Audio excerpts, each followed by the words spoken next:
Hola a todos, soy Andrés Felipe Flores y bienvenidos a un nuevo video de Al Día con las Guías. Continuamos hablando de valvulopatías con la guía de la Sociedad Europea del 2021 y de la AJA del 2020. En este caso vamos a hablar acerca de valvulopatía aórtica. Recuerden que tenemos un primer video en donde hablamos acerca como de las generalidades y quedarían otros dos videos que sería el de valvulopatía mitral y el de otras valvulopatías, tricuspidia, disfunción protésica, entre otras. Si quieren apoyar este contenido no olviden suscribirse y dejar un like y los invito a seguirme en mi Instagram personal @andresf.med por donde estoy compartiendo con ustedes muchísimo contenido académico. No siendo más, comencemos. Vamos a hablar entonces de lo que es la valvulopatía aórtica y empecemos por lo que sería la insuficiencia aórtica pero aguda. ¿Listo? Posteriormente hablaremos de las otras. Hablando de la insuficiencia aórtica aguda, podemos mencionar en términos de la fisiopatología que es importante saber que hay una ausencia de un periodo de adaptación. Me explico. Normalmente cuando uno tiene una insuficiencia aórtica, ¿cierto? Imagínense que este es el ventrículo izquierdo y que por acá está saliendo la aorta. Si yo tengo una insuficiencia aórtica, esto lo que genera es que se devuelva sangre hacia el ventrículo izquierdo. Si esta insuficiencia aórtica es crónica, el ventrículo izquierdo puede adaptarse a este aumento que va a ocurrir en la presión de fin de diástole, en la presión de fin de sístole. Y él se va a adaptar haciendo hipertrofia. Pero si yo de la nada esto lo hago de una manera aguda y abruptamente le empiezo a poner mucha más sobrecarga, el ventrículo no va a estar listo para eso y va a responder de forma errónea. ¿Y eso en qué se va a traducir? En un aumento en la presión diastólica del ventrículo izquierdo que va a tumbar la FEBI y por ende va a tumbar el gasto cardíaco. Va a generar congestión, muy importante, va a generar edema pulmonar y además va a generar un cierre precoz de la válvula mitral por las alteraciones en los gradientes de presiones. En términos de la presentación clínica, pues el paciente se va a presentar con un colapso hemodinámico, puede presentarse incluso en choque cardogénico y con edema pulmonar severo. Va a haber un soplo de bajo tono que es diastólico temprano y el S1 va a estar disminuido ausente y va a haber reforzamiento del S2, porque por el aumento en la presión, entonces eso va a hacer que se cierre más duro la válvula pulmonar y eso aumenta la intensidad del S2. En ocasiones se puede llegar a escuchar S3 cuando se dilata como tal el ventrículo, secundario a este aumento en la presión. Entonces, básicamente eso es clínicamente cómo se va a presentar. Si quieren saber cómo se escucharía el soplo, básicamente el soplo se escucharía de esta manera.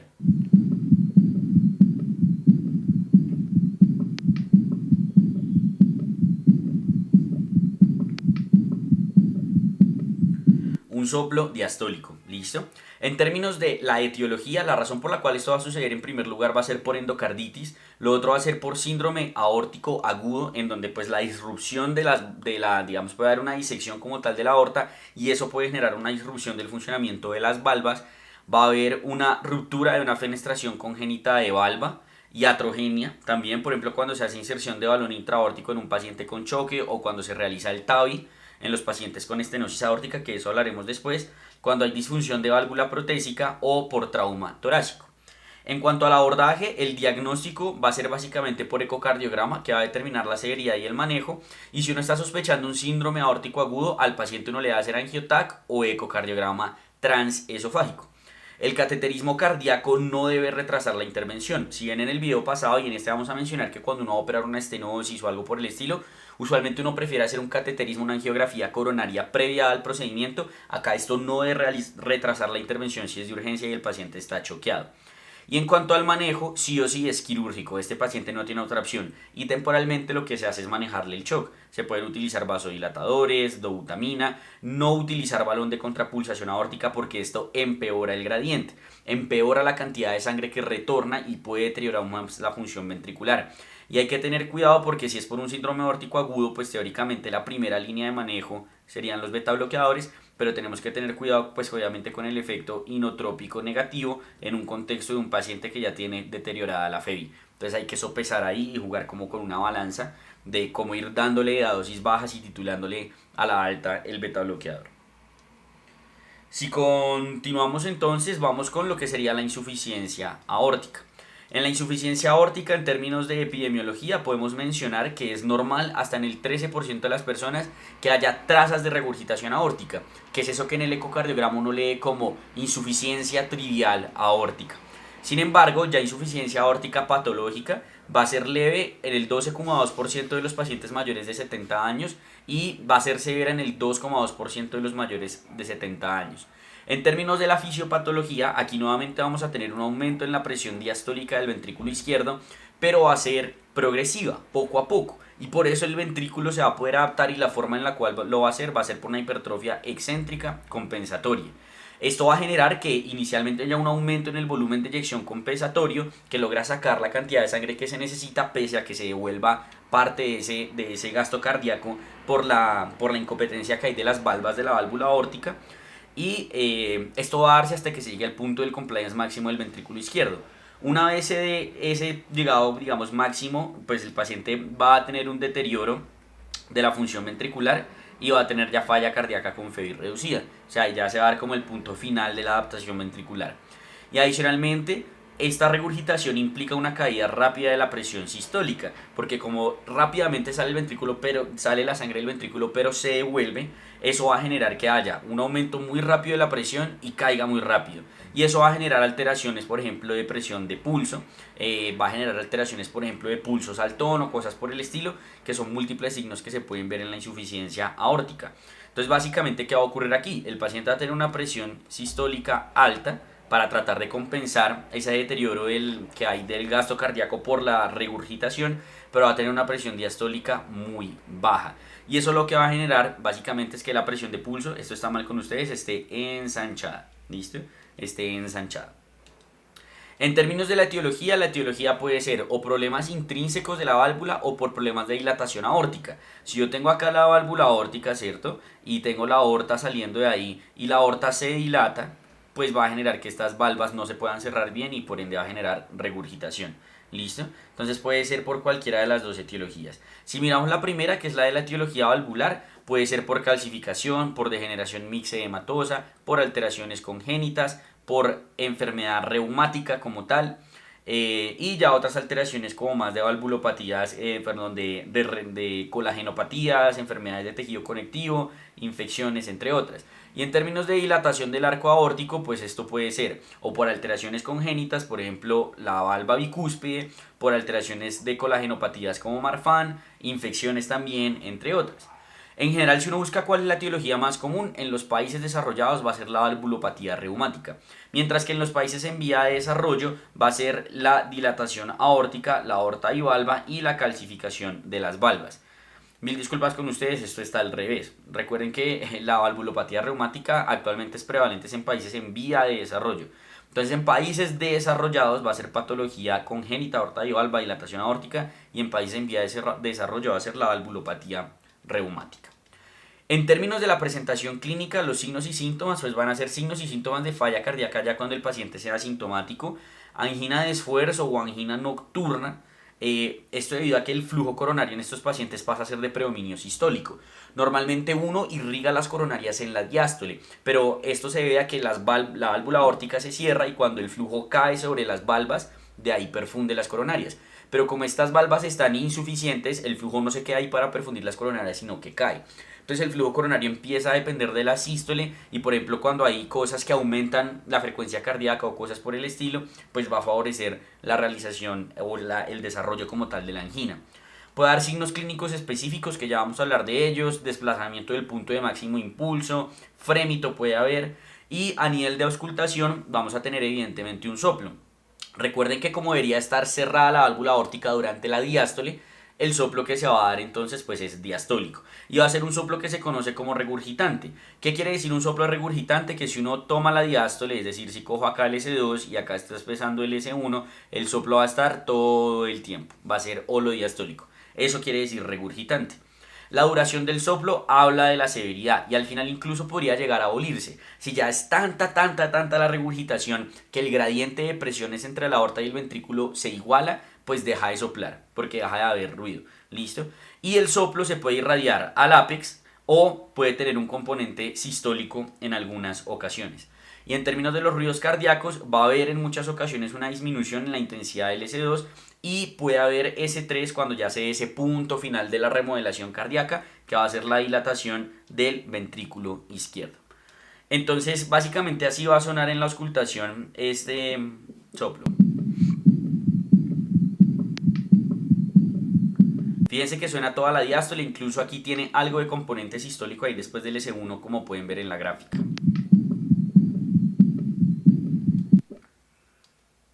Entonces, si uno se pregunta en términos de la auscultación, ¿qué es como lo que más me da un likelihood radio positivo o qué es lo que más me da un likelihood radio negativo? Si uno mira, cuando uno ve un paciente que dice que tiene, pues digamos, un soplo, ¿cierto? Un soplo que es sistólico, que aumenta en intensidad cuando hay oclusión arterial transitoria, pues ese likelihood radio es positivo y si no está, el likelihood radio es negativo.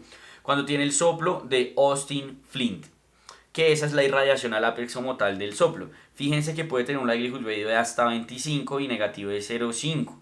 Entonces ese también puede ser bueno, ¿cierto? Y lo otro es el gradiente popliteo braquial de 8.2, el likelihood radio positivo, y de 0,2 el likelihood radio negativo.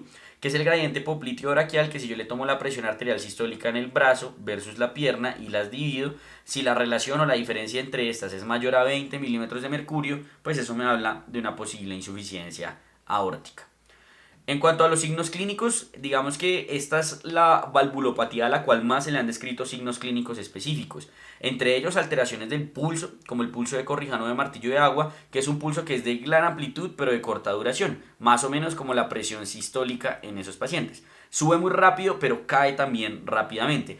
Y esto se aumenta cuando se elevan los brazos, que es importante para diferenciarlo, por ejemplo, del pulso saltón que puede haber en estados hiperdinámicos.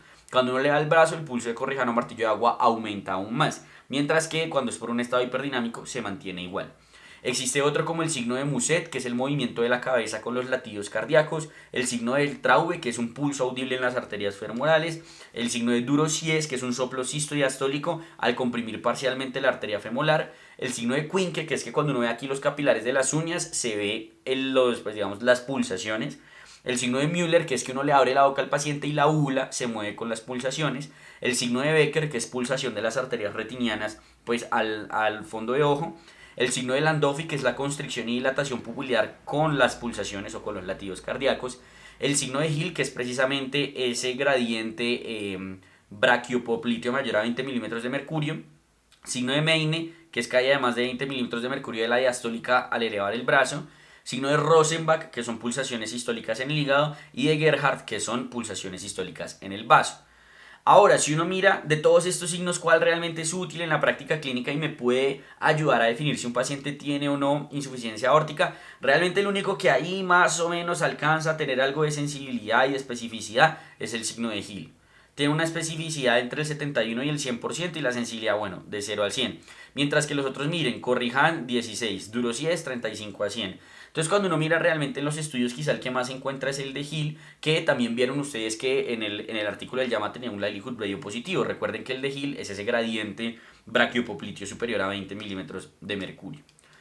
En cuanto al abordaje diagnóstico, si yo tengo entonces la sospecha de que mi paciente puede tener insuficiencia aórtica, lo primero que tengo que saber es que tengo que tener un bajo umbral diagnóstico, porque entre más temprano yo la capte, entre más temprano la diagnostique, más temprano la manejo y mejor le va al paciente.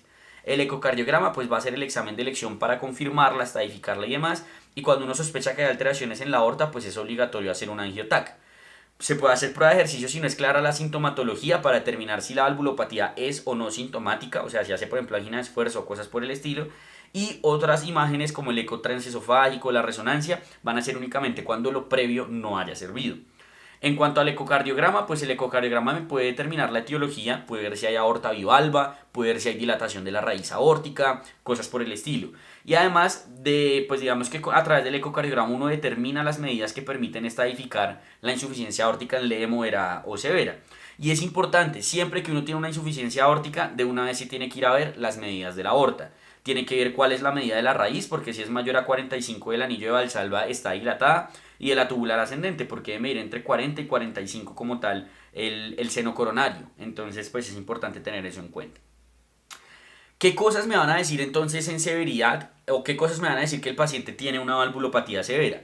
Todas esas características que están ahí escritas en esa tabla de la Sociedad Europea teóricamente lo hacen, pero las que uno puede ver como tal cuando le llega el reporte del ecocardiograma, porque pues uno nunca va a ver lo demás que está escrito ahí, usualmente es el EROA, ¿cierto? Que es el área como tal efectiva regurgitante o el área del orificio regurgitante, el volumen regurgitante y si hay no dilatación de las cámaras cardíacas.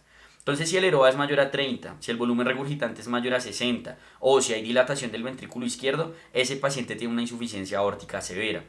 ¿Listo? Esto a veces en ocasiones también lo reportan, la AN contracta, pero pues digamos que los más útiles realmente van a ser y que uno puede evidenciar son los cuantitativos. Hay otros que están descritos no en la sociedad europea, pero sí en la guía de la baja y en UpToDate, que hablan de severidad, que es un jet central mayor a 65%, que haya flujo reverso o diastólico en la aorta abdominal y que la fracción regurgitante sea mayor al 50%. ¿Listo? Entonces, cuando uno se va a dar cuenta cómo determinó esto de dilatación del ventrículo izquierdo, cada vez más coge fuerza algo que se llama el diámetro de final de sístole del ventrículo izquierdo. Y el punto de corte va a ser de 20. Fíjense que el punto en el cual se aumenta la mortalidad en estos pacientes es por encima de 20, empieza a aumentar claramente la mortalidad en los pacientes a medida que aumenta el diámetro de fin de sístole. Entonces es importante tener eso en consideración. Y adicionalmente fíjense cómo la sobrevida va cayendo cada vez más a medida que se deteriora. Este es cuando es menor a 20, que vean que no tiene, pues es estadísticamente significativo, pero no tanto. En cambio, fíjense aquí de 20 a 25 se aumenta claramente la mortalidad. Esto es una curva de sobrevida. Y cuando es acá mayor a 25, pues definitivamente se aumenta notablemente la sobrevida. Entonces, este es un valor muy importante que uno debe analizar en estas valvulopatías. El manejo, ¿cómo va a funcionar? En términos de medidas generales le voy a hacer un seguimiento clínico anual, o sea, todos los años lo voy a revisar para ver si tiene unos nuevos síntomas. Y el seguimiento ecocardiográfico va a depender de la severidad. Si la insuficiencia es leve, es cada 3 a 5 años. Si es moderada, es cada 1 a 2 años. Si es severa, es 6 a 12 meses. Y si el paciente en cualquier momento desarrolla síntomas, de una le hago un ecocardiograma. Y le voy a hacer un TAC de control cada que yo vea que hay un aumento de más de 3 milímetros en el diámetro aórtico en el ecocardiograma. Si el paciente hace hipertensión o hace falla cardíaca, pues lo voy a manejar usualmente con vasodilatadores. ¿Listo? Para mejorarle la poscarga al paciente. Y el ejercicio, eso aplica para absolutamente todas las valvulopatías, debe ser guiado por un experto. En cuanto al manejo quirúrgico, yo a todos los pacientes les voy a hacer un cateterismo coronario previo para ver que no tengan enfermedad coronaria, salvo que el riesgo cardiovascular sea muy bajo en donde puedo hacer uso del angiotac. Y en general uno realiza ese reemplazo valvular. ¿Listo? Se puede llegar a realizar reparación valvular sin reemplazo como tal, únicamente cuando hay una dilatación aórtica o excesivo movimiento de la valva, más no hay, por ejemplo, una degeneración valvular ni nada por el estilo. Entonces, pues toca ver. Y el abordaje transcatéter está en estudio, todavía no está avalado. Y cuando es exclusivamente por dilatación aórtica la valvulopatía, uno en ocasiones existen procedimientos como el procedimiento de David que no reemplazan la válvula aórtica. Entonces, ¿cuáles son las indicaciones de operar al paciente? Si ustedes ven el video previo, yo siempre les dije, 1. Valvulopatía severa sintomática, se opera.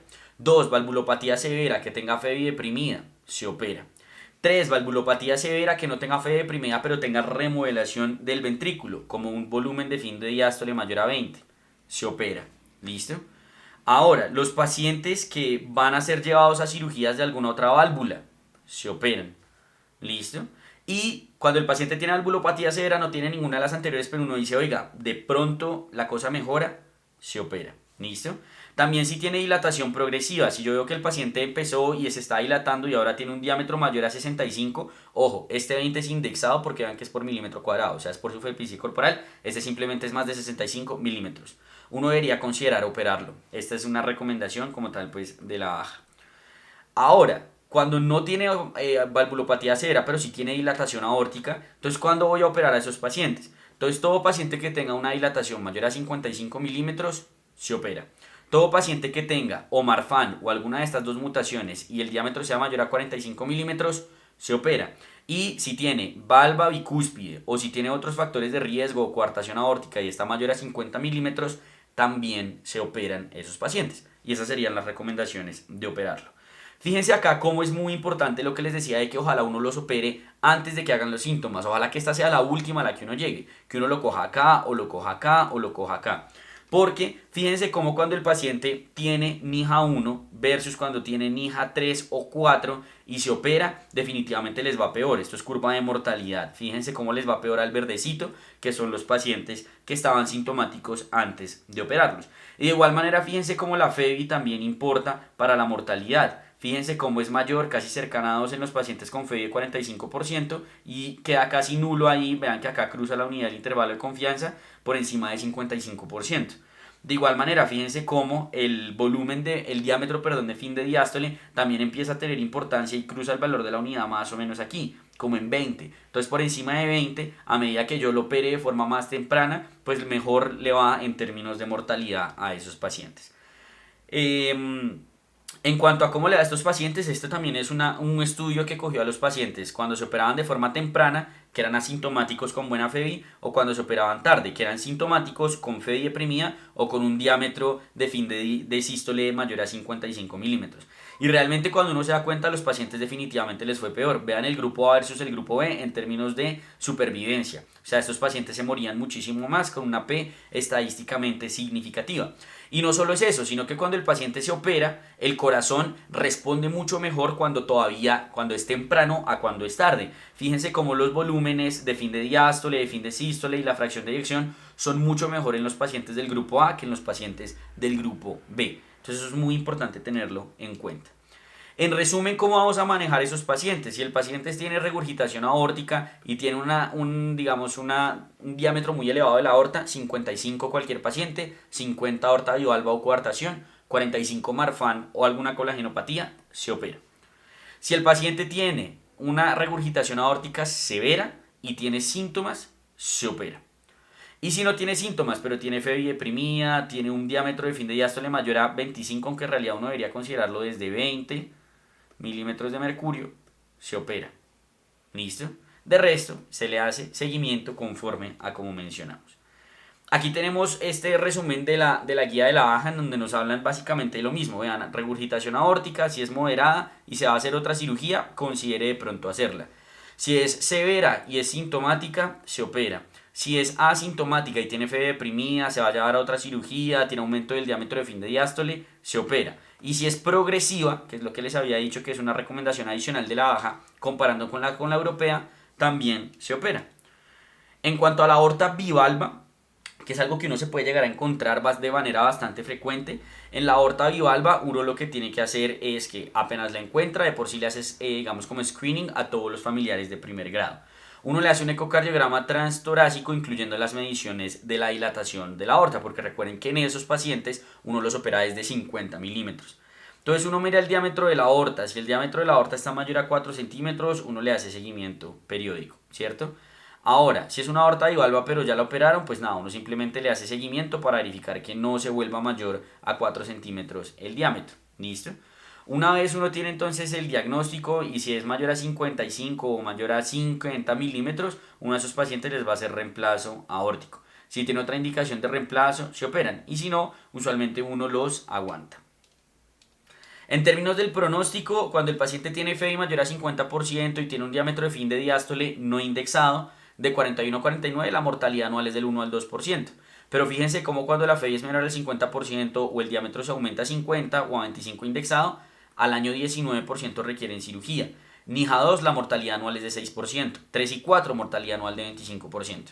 Entonces el mensaje es muy claro, la idea es cogerlos y operarlos antes de que tengan repercusiones a nivel del corazón y a nivel de sintomatología.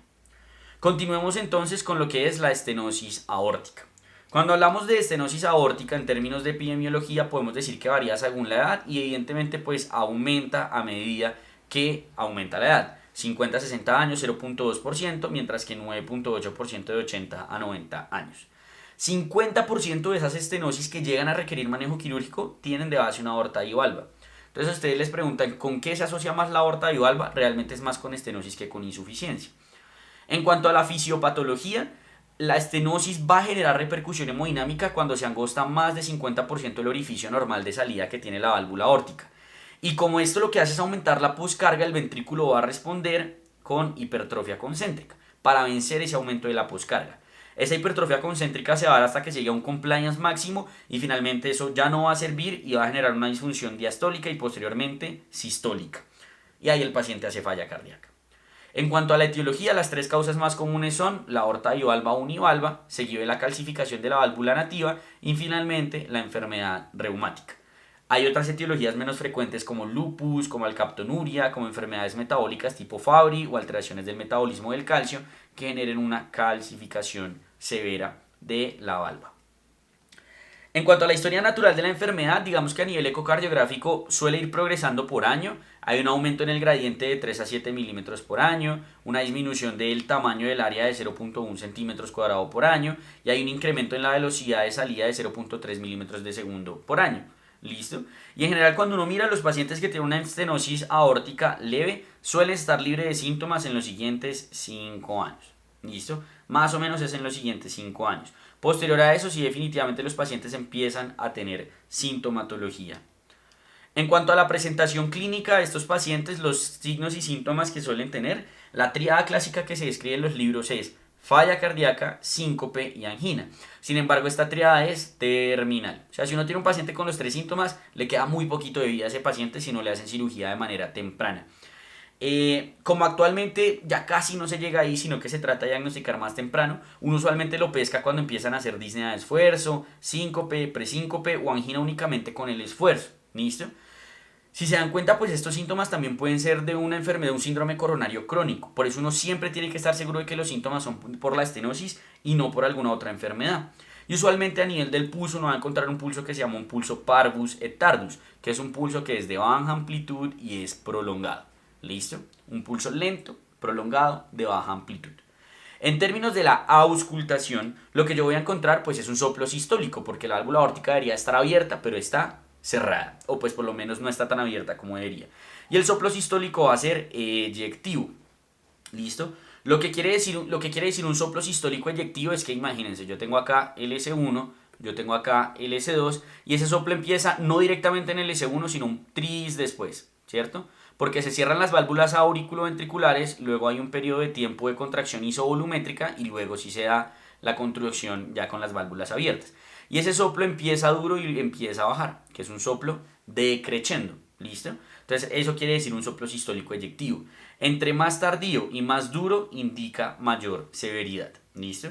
El S2 va a estar acentuado, ¿listo? Porque eso casi siempre repercute a nivel de hipertensión pulmonar. En ocasiones incluso puede ser único o con desdoblamiento paradójico y puede haber S4 en esos pacientes por, pues digamos, alteraciones de la patada auricular. Entonces, en términos de la auscultación, este es el soplo que podemos encontrar en el paciente con, ay, quedó el de regurgitación aórtica, mil disculpas con ustedes.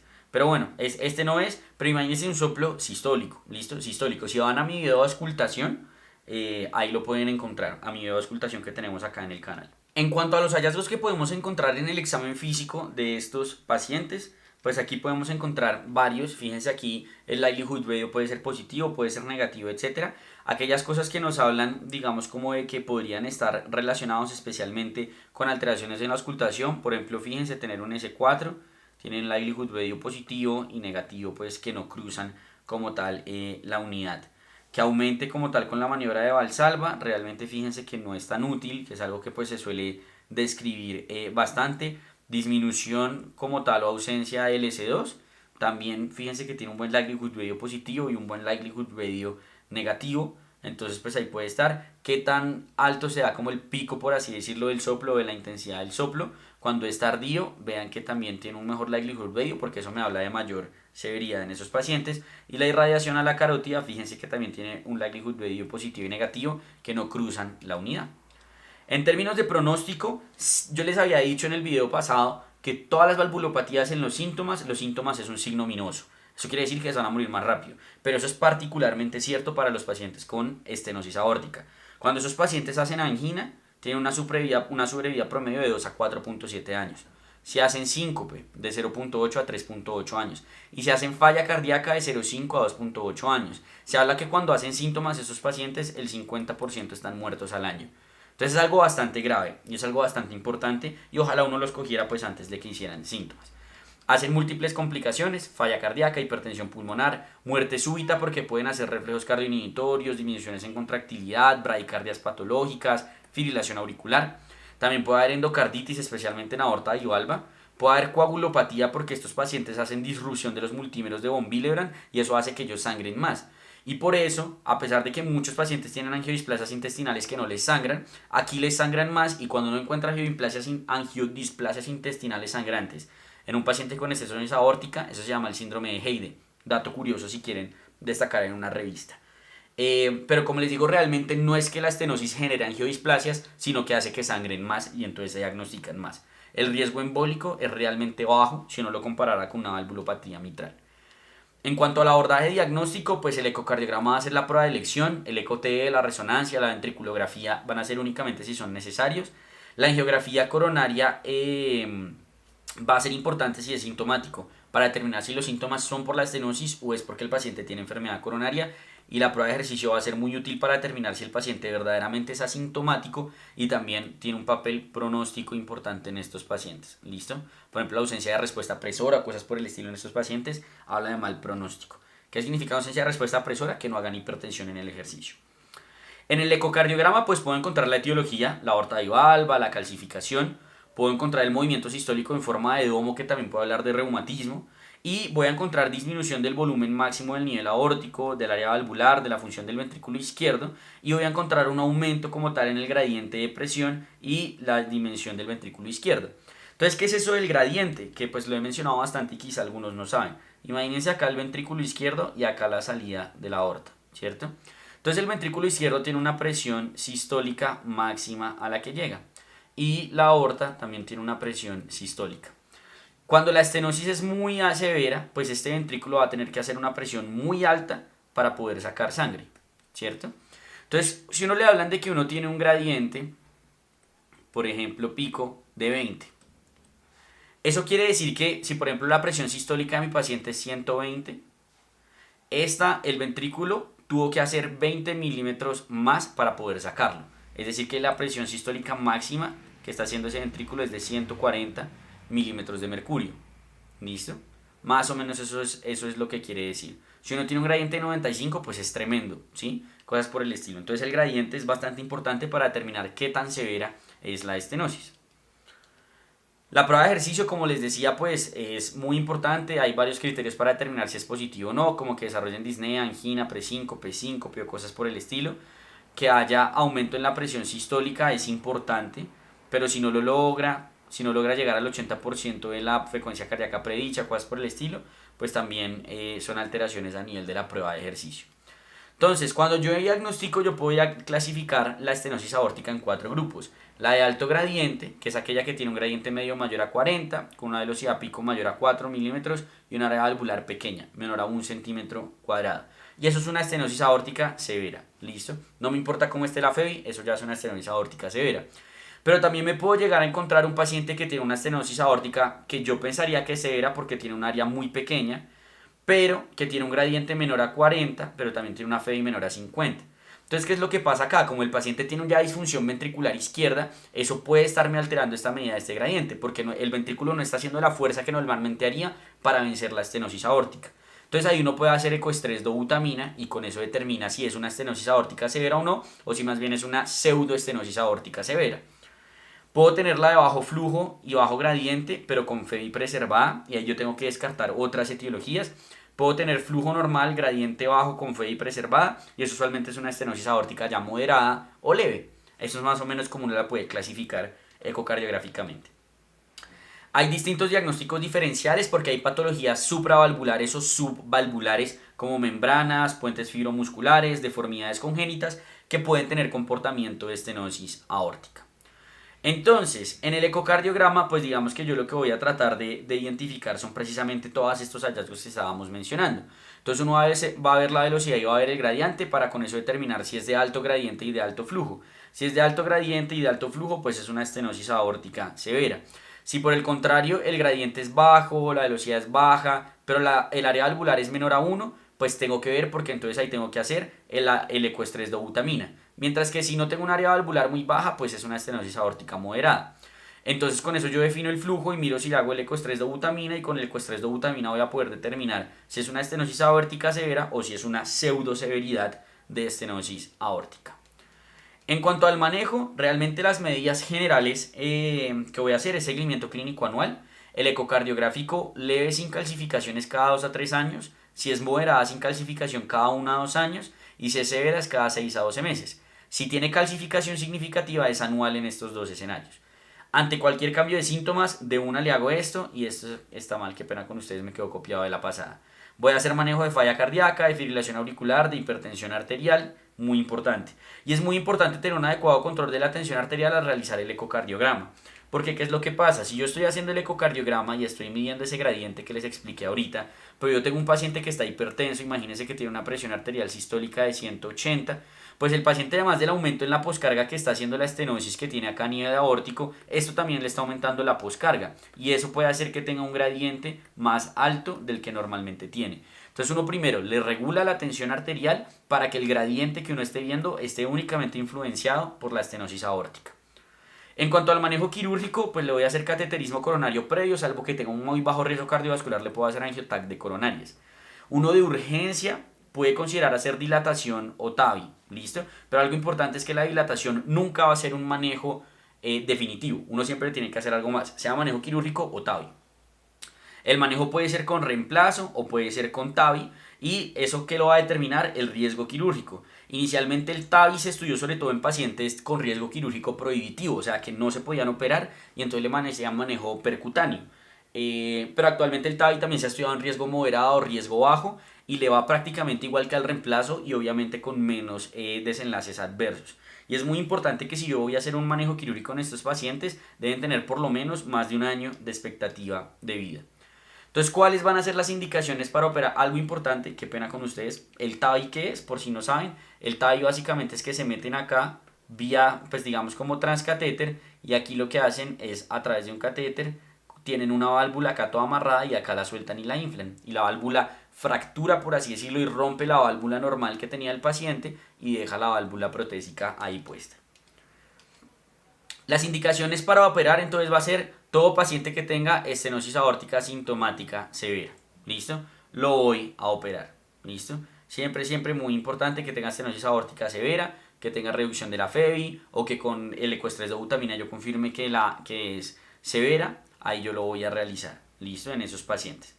Ahora, en los pacientes asintomáticos que yo voy a operar van a ser aquellos pacientes en los que tengan FEBI deprimida, así estén asintomáticos, aquellos pacientes en los que, pues digamos que tengan síntomas demostrables en una prueba de ejercicio, aquellos pacientes que tengan una estenosis aórtica severa con una disfunción ventricular ya no tan severa, sino menor al 55%, ¿cierto? Aquellos pacientes que tengan una falla presora, vean que tengan caída de la presión arterial durante la prueba de ejercicio.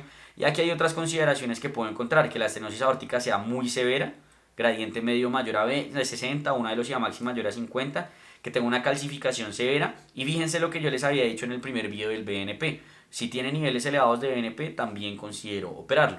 Y la otra indicación es que tenga estenosis aórtica severa y el paciente vaya a ser llevado a alguna otra cirugía cardíaca como tal. Entonces acá tenemos la estenosis aórtica muy severa, que es el estudio, digamos, que avala esta indicación. Así el paciente esté asintomático, si yo lo opero cuando tiene una estenosis aórtica muy severa, o sea, comparo manejo médico versus quirúrgico y miro el outcome primario que sería muerte en los 30 días posoperatorios, muerte cardiovascular en el seguimiento, a estos pacientes realmente les va mejor, ¿listo? Les va mejor cuando se operan, entonces es muy importante tener eso en consideración. En cuanto a cómo decidir TAVI versus reemplazo, en general lo que uno utiliza es el riesgo quirúrgico. Si el riesgo quirúrgico es muy alto, yo usualmente me voy por un TAVI, ¿listo? Si el paciente es muy anciano, si el paciente ya lo ha operado previamente, si el paciente es frágil, si el paciente tiene, pues digamos, buen acceso, si tiene antecedentes, por ejemplo, un tórax hostil porque tiene radiación previa, todo eso me va a favorecer el TAVI, mientras que si es un paciente joven, buen candidato, ahí yo podría considerar la intervención aórtica, ¿cierto? Aquí están como las recomendaciones específicas por si quieren pausar y leerlas, pero digamos que la idea general realmente es esa. ¿Cuáles son las contraindicaciones para operarlo, para hacerle reemplazo aórtico? Que tenga riesgo quirúrgico extremo, contraindicación por los scores de riesgo que sean mayores al 8%, aorta de porcelana, tórax hostil, fragilidad, hepatopatía, bypass coronario previo, hipertensión pulmonar severa. Y para el TAVI las contraindicaciones van a ser que el paciente tenga otras valvulopatías que requieran manejo quirúrgico, que tenga un tamaño de anillo inadecuado porque las prótesis que hay son para entre 18 y 30 milímetros de anillo, que tenga endocarditis activa, que tenga alto riesgo de obstrucción del ostium de las coronarias y las relativas es que tenga un infarto reciente previo, enfermedad coronaria que requiera manejo, inestabilidad hemodinámica, cardiomiopatía hipertrófica, entre otras, pero son relativos. Entonces, digamos que como ya les había dicho inicialmente, el TAVI se estudió en pacientes inoperables, pacientes que no eran candidatos a cirugía. Y cuando uno comparaba el manejo usual, que era únicamente una plastia con balón, o sea, les inflaban un balón y ya, pero no les hacían un reemplazo que quedaba ahí, que se inflaba gracias al TAVI. Cuando comparaban términos de mortalidad, fíjense cómo de forma estadísticamente significativa a los pacientes les va mejor, ¿listo? A los pacientes definitivamente les va mejor cuando se les hace TAVI. Cuando se empezaron a dar cuenta entonces que en riesgo inoperable eran buenos, dijeron, venga, ¿cómo le irá a los pacientes entonces en bajo riesgo? Y cuando uno mira en bajo riesgo, realmente los pacientes tienen no inferioridad, ¿listo? Les va bien en términos de no inferioridad. Entonces, quiere decir esto que son equivalentes, por así decirlo, al reemplazo valvular aórtico. En enfermedad coronaria también ya tienen estudios que muestran su no inferioridad comparado con el reemplazo valvular aórtico. Y si uno mira en términos de desenlaces ya a largo plazo, comparando el reemplazo versus el TAVI, cuando uno se da cuenta en muerte por cualquier causa, le va mejor al TAVI. ¿Sí? Definitivamente le va mejor al TAVI. Adicionalmente, si uno analiza otros hallazgos en donde, por ejemplo, le va mejor al TAVI, es por ejemplo en sangrado mayor, en FA de novo, injuria renal, le va mejor al TAVI. ¿Pero en qué le va mejor al reemplazo valvular aórtico? Regurgitación paravalvular y necesidad de marcapasos. Esos son los dos desenlaces en los que le va mejor al reemplazo valvular, pero en el resto fíjense cómo le va mejor al TAVI a largo plazo. En riesgo intermedio se ve lo mismo. En términos de mortalidad, pues digamos que acá les fue igual, es riesgo intermedio, pero cuando uno mira en otros desenlaces, en términos por ejemplo de FA, en términos por ejemplo de injuria renal, en términos por ejemplo de esto, pues le va mejor al TAVI. Mientras que en necesidad de marcapasos, en complicaciones vasculares, pues le va mejor al reemplazo valvular aórtico. Entonces, en resumen, lo que quiere decir esto es que pues el TAVI sí, digamos que es para riesgo prohibitivo quirúrgico, para riesgo alto y cosas por el estilo, pero a largo plazo realmente va a ser lo que se utilice para todas las estenosis aórticas. El problema es que el TAVI es muy caro. En riesgo bajo, los desenlaces son prácticamente los mismos. ¿Listo? Incluso en riesgo bajo les fue mejor en términos de muerte y rehospitalización. Entonces, a largo plazo el TAVI se va a utilizar para todo el mundo. A modo de resumen, ¿qué podríamos decir entonces? El paciente que tiene estenosis aórtica severa, si tiene síntomas, se opera. Si no tiene síntomas y tiene una FEBI menor al 50%, se opera. Si es físicamente activo, le hago prueba de ejercicio y el paciente hace síntomas o tiene una respuesta presora negativa, se opera. Si el paciente tiene indicadores de mal pronóstico o algo por el estilo, se considera operar. Si no, únicamente se revalora. ¿Listo? ¿Con qué lo voy a operar? Si el paciente es menor de 75 años, tiene un buen riesgo quirúrgico, no es candidato a TAVI por alguna de las contraindicaciones que mencionamos, reemplazo aórtico. Si es mayor de 75 años, riesgo quirúrgico proyectivo o tiene contraindicación para cirugía, TAVI. Y si no es ninguna de las anteriores, reemplazo o TAVI, lo ideal sería usar TAVI, pero pues ya sabemos que el costo en muchas ocasiones es una limitante. En términos acá pues de las indicaciones quirúrgicas, fíjense nuevamente, tenemos la estenosis aórtica. Si tenemos síntomas debido a estenosis aórtica, la estenosis aórtica severa, se opera. Si tenemos un área valvular que me sugiere estenosis severa y tiene una FEI menor al 50%, se opera. Si la FEI no es menor al 50%, pero considero la estenosis como causa de los síntomas, se opera. En resumen, sintomática, se opera. Si no tiene síntomas, miro el estadio. El estadio C es que ya tiene FEBI deprimida. El estadio B, recuerden, es que solo ha progresado, pero no tiene FEBI deprimida. Si la FEBI está menor al 50%, le voy a hacer otra cirugía cardíaca, lo opero. ¿Listo? Si tiene prueba de ejercicio con respuesta presora negativa o síntomas, lo opero.